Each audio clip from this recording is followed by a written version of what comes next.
first of all, welcome you and to thank you.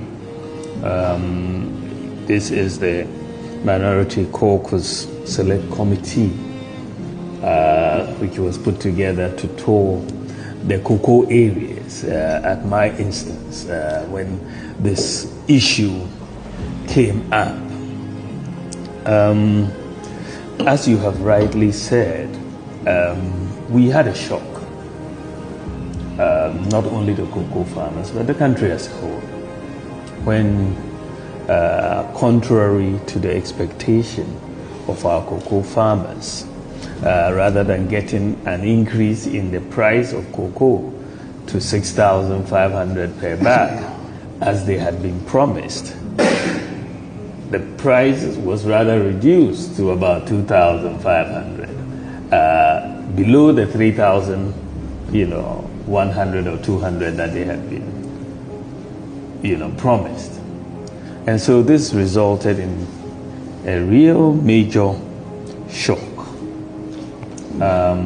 for the farmers. And this is what resulted in the demonstrations that we saw that were happening in many cocoa communities, because clearly this was a price shock, but it was also a livelihood shock, an income shock for the farmers, because all their plans and so on had come crashing down. Their expectations had come crashing down.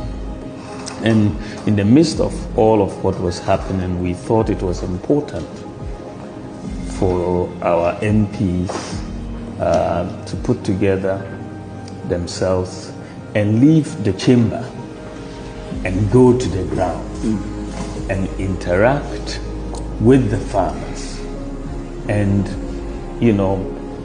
get what they are really experiencing right from themselves, not to just sit down and speculate about what was happening, but to speak to the farmers directly.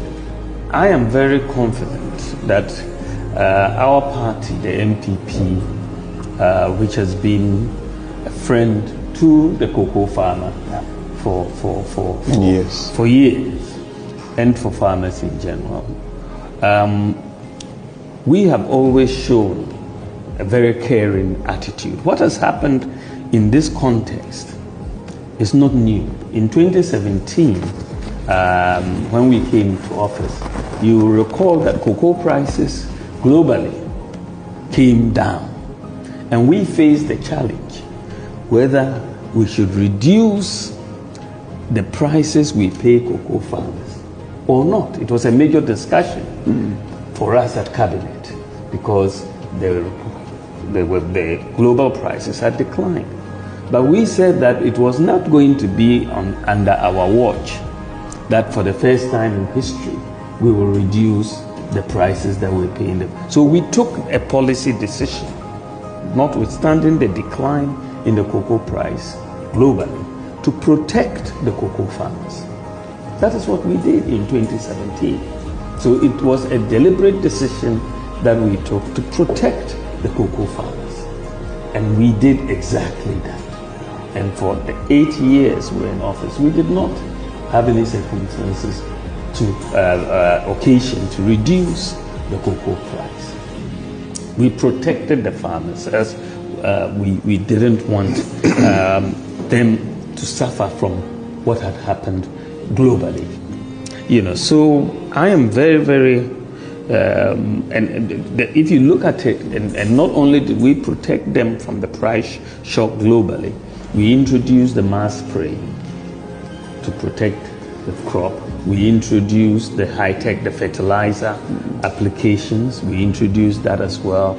And you see the hand pollination that we also introduced for the cocoa farmers. And all of this increased cocoa output. Yes. What I'm looking at with the presentation of this report is to take this report, the Select Committee report, to the Policy Committee on Agriculture, Food Security, and Agribusiness.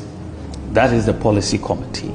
And we are going to ask this committee to technically review the findings of your report and do the consultation with the experts in the area on the committee, and then bring policy alternatives, costed policy alternatives.